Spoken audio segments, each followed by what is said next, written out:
Good morning, everybody. Can I get all the kids to come up here? I'm going to read a story. I think there's only one. And Brody. Thanks, Brody. Come here, Landon. Come up here. Oh, okay. We got lots more kids. Thanks. Come on. Come here, Landon. Come here. Let me read you a story.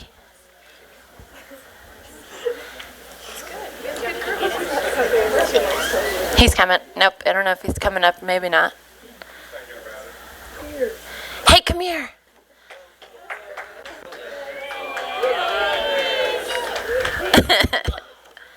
All right. I'm going to read the story, The Crippled Lamb by Max Lucado.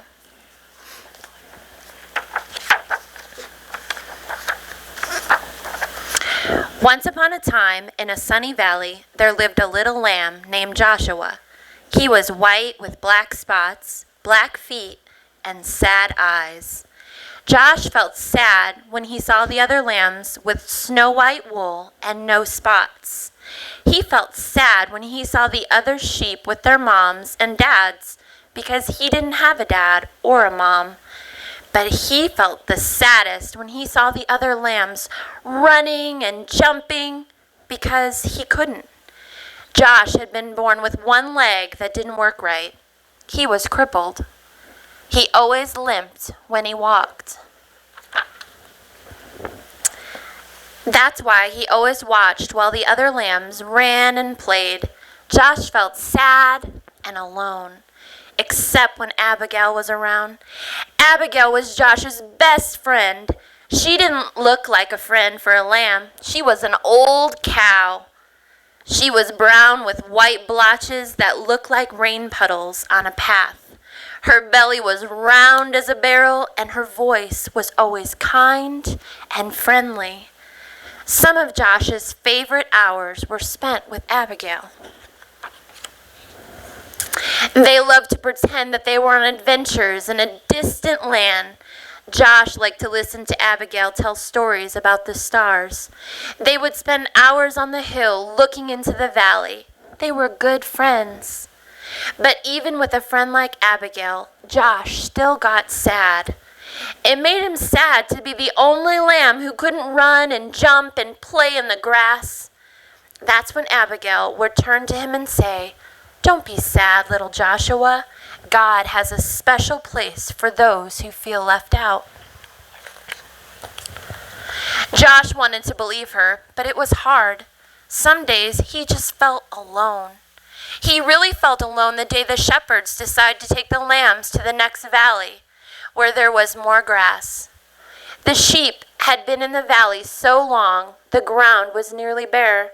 All the sheep were excited when the shepherd told them they were going to a new meadow. As they prepared to leave, Josh hobbled over and took his place on the edge of the group, but the others started laughing at him. "You're too slow to go all the way to the next valley. Go back, slowpoke. We'll never get there if we have to wait on you. Go back, Joshua." That's when Josh looked up and saw the shepherd standing in front of him. "They're right, my little Joshua. You better go back. This trip is too long for you. Go and spend the night in the stable." Josh looked at the man for a long time. Then he turned and slowly began limping away. When Josh got to the top of the hill, he looked down and saw all the other sheep headed toward the green grass. Never before had he felt this left out. A big tear slipped out of his eye, rolled down his nose, and fell on a rock.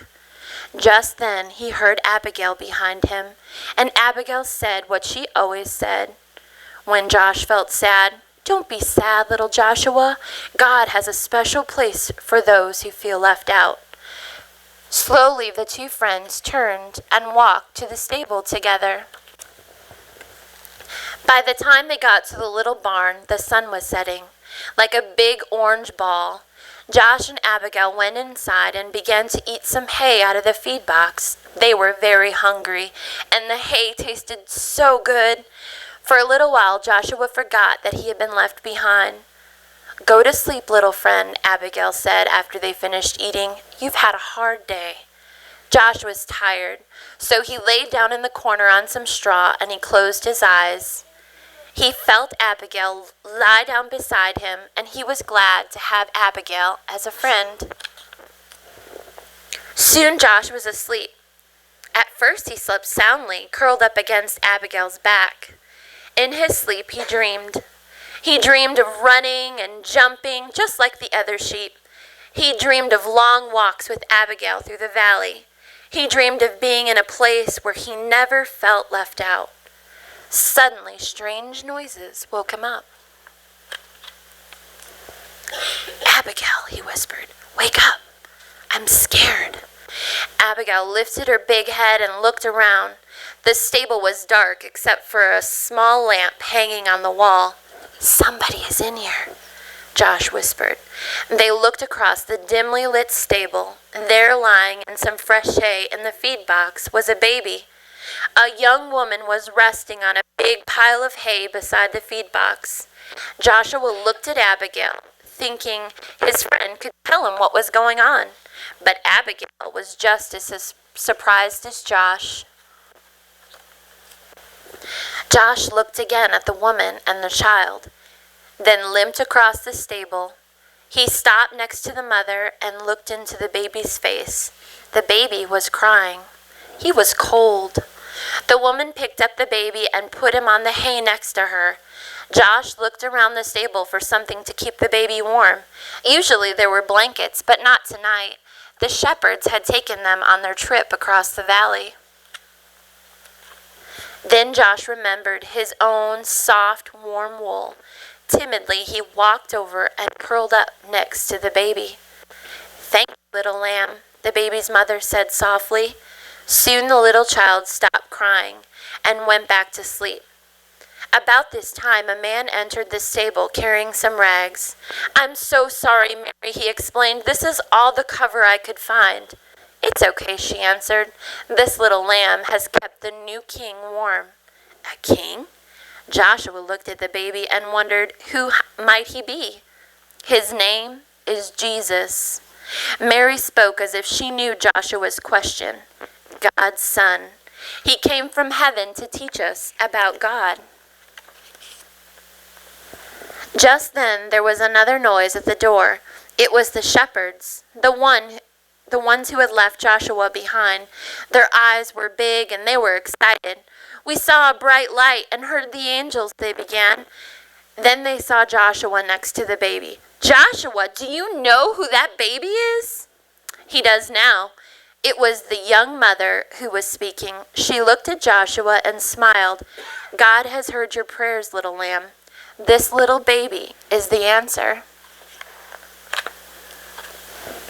Joshua looked down at the baby. Somehow he knew that this was a special child, and this was a special moment. He also understood why he had been born with a crippled leg. Had he been like the other sheep, he would have been in the valley. But since he was different, he was in the stable among the first to welcome Jesus into the world. Joshua turned and walked back to Abigail and took his place beside his friend. "You were right," he told her. "God does have a special place for me."